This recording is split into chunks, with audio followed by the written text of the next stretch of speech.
कुंभ के मेले के बारे में तो हम सब ने ही सुना है। आज एक कहानी सुनाती हूँ। एक संत को सुबह सुबह सपना आया। सपने में सब तीर्थों में चर्चा चल रही थी कि इस कुंभ के मेले में सबसे अधिक किसने पुण्य अर्जित किया। श्री प्रयागराज ने कहा कि सबसे अधिक पुण्य तो रामू मोची को ही मिला है। गंगा मैया ने कहा कि लेकिन रामू मोची तो गंगा में स्नान करने ही नहीं आया था। तो देवप्रयाग जी ने कहा हाँ, वो यहाँ भी नहीं आया था। रुद्रप्रयाग ने बोला कि हाँ, इधर भी नहीं आया था। फिर प्रयागराज ने कहा लेकिन फिर भी इस कुंभ के मेले में जो कुंभ का स्नान है उसमें सबसे अधिक पुण्य रामू मोची को ही मिला है। सब तीर्थों ने प्रयागराज से पूछा कि रामू मोची किधर रहता है और वो क्या करता है। श्री प्रयागराज ने कहा कि वह रामू मोची जूते की सिलाई करता है और केरल के दीवा गांव में रहता है। इतना स्वप्न देखकर वह संत नींद से जग गए और मन ही मन सोचने लगे कि क्या ये सच है या स्वप्न है। सुबह के अधिकतर देखे हुए सपने सच्चे ही होते हैं, इसलिए उस संत ने इसकी खोजबीन करने की सोची। वो संत महापुरुष होते हैं जो निश्चय के बड़े ही पक्के होते हैं। अब वो संत चल पड़े केरल दिशा की ओर। स्वप्न को याद करते करते अब किसी से पूछते पूछते वो दीवा गांव में पहुंच गए। जब गांव में उन्होंने रामू मोची के बारे में पूछा तो उनको रामू मोची मिल ही गया। संत ने सपने की बात देखा कि वो तो सच निकली। रामू मोची तो उसे मिल ही गया। रामू मोची संत को देखकर बहुत ही भाव विभोर हो गया और बोला कि महाराज, आप मेरे घर पर, मैं तो जाति से चमार हूँ, हमसे तो सब लोग दूर रहते हैं और आप साधु संत होकर मेरे घर आए। मेरा तो चमड़े का धंधा है और मैं वर्ण से शूद्र हूँ। अब तो उम्र से भी बूढ़ा हो गया हूँ, बुद्धि और विद्या से अनपढ़ हूँ और मेरा धन्य भाग कि आप मेरे घर पधारे। संत ने कहा कि हाँ, मुझे एक सपना आया था और उसी कारण मैं यहाँ आया हूँ। तो सपने में तो सब प्रभु को देखते हैं, इसलिए हमें किसी भी प्रकार की कोई परेशानी नहीं है किसी के घर जाने में और मिलने में। आपसे एक प्रश्न था कि आप कभी कुंभ मेले में गए हो क्या, और इतना सारा पुण्य आपको कैसे मिला। रामू मोची बोला कि नहीं महाराज, मैं तो कभी भी कुंभ के मेले में नहीं गया, पर जाने की बहुत लालसा थी, इसलिए मैं अपनी आमदनी से रोज कुछ बचत कर रहा था।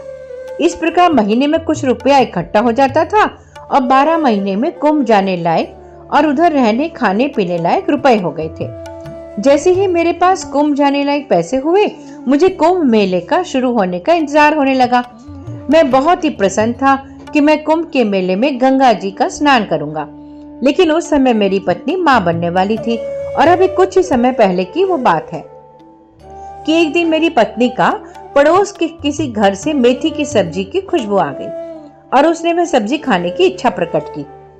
मैंने बड़े लोगों से सुना था कि गर्भवती स्त्री की इच्छा को पूरा करना चाहिए।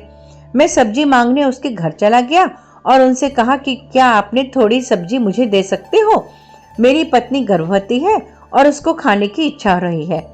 उस बहन ने कहा कि हाँ रामू भैया, हमने मेथी की सब्जी तो बना रखी है। वह बहन थोड़ा हिचकिचाने लगी और फिर उसने कहा कि वो बोली, मैं आपको ये सब्जी नहीं दे सकती क्योंकि यह आपको देने लायक ही नहीं है। मोची ने पूछा कि क्यों भाई, मुझे सब्जी क्यों नहीं दे सकती। तो वह बोली, आपको तो पता है कि हम बहुत गरीब हैं और हमने पिछले 2-3 दिन से कुछ भी नहीं खाया, भोजन की भी कोई व्यवस्था नहीं हो रही थी।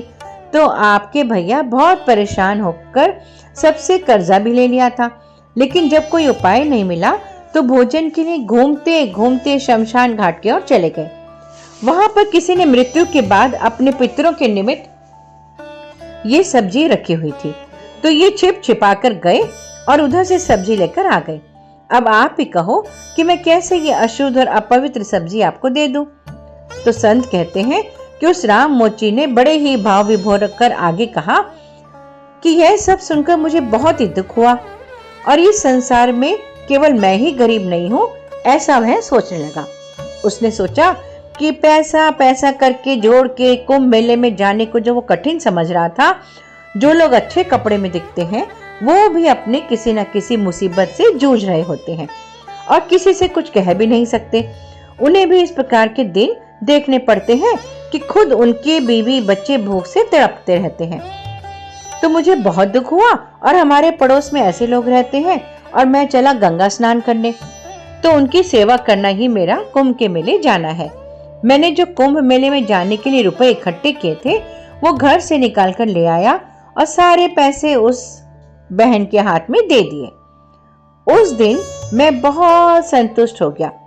हे भगवान, उस दिन से मेरे हृदय में आनंद और शांति आने लगी। साधु संत बोले, हाँ, इसलिए जो मैंने सपना देखा था उसमें सभी तीर्थ मिलकर आपकी प्रशंसा कर रहे थे। इसलिए संतों ने सही कहा कि वैष्णव जन तो तेने कहे जे पीर पराई जाने रे, पर दुखे उपकार करे तोए मन अभिमान नाणे रे। इस तरह से यदि हम गरीबों की मदद करें तो हमें भी पुण्य प्राप्त हो सकता है।